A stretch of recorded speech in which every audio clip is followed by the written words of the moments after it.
തൃശൂർ വടക്കേക്കാട് പോലീസിന്റെ കസ്റ്റഡിയിൽ നിന്നും കൈവിലങ്ങുമായി വധശ്രമ കേസ് പ്രതി ഓടി രക്ഷപ്പെട്ടു. പുന്നൂർകുളം സ്വദേശി മുഹമ്മദ് ഷിഫാനാണ് രക്ഷപ്പെട്ടത്. ഇയാളെ മെഡിക്കൽ പരിശോധനയ്ക്കായി വടക്കേക്കാട് ഹെൽത്ത് സെന്ററിലേക്ക് കൊണ്ടുപോയതായിരുന്നു.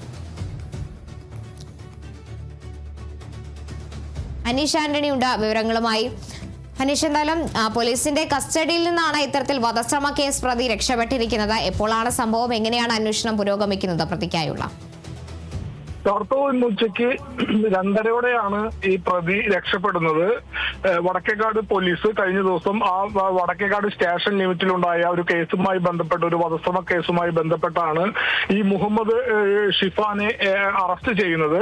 അറസ്റ്റ് നടപടികൾക്ക് ശേഷം മെഡിക്കൽ പരിശോധനകൾക്കായിട്ട് ഇന്ന് ഉച്ചയ്ക്ക് വടക്കേക്കാട് ഹെൽത്ത് സെന്ററിലേക്ക്, സർക്കാർ ആശുപത്രിയിലേക്ക് കൊണ്ടുവന്നതായിരുന്നു.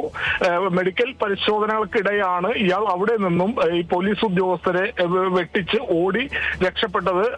ഈ മെഡിക്കൽ പരിശോധനയ്ക്കായി കൊണ്ടുവരുമ്പോൾ 2 കൈകളിലും വിലങ്ങ് ധരിപ്പിച്ചിരുന്നു.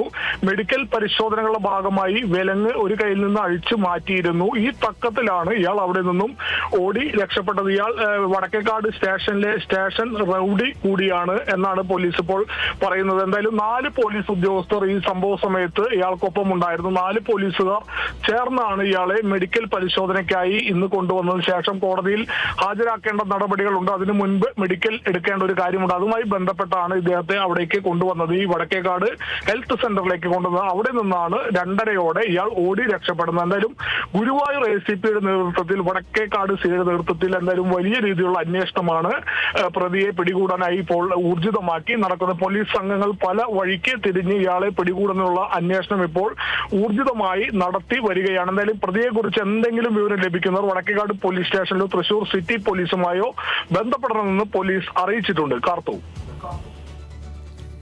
ശരി, വ്യക്തമാണ്. അനീഷ് ആന്റണിയാണ് വിവരങ്ങൾ നൽകിയത്.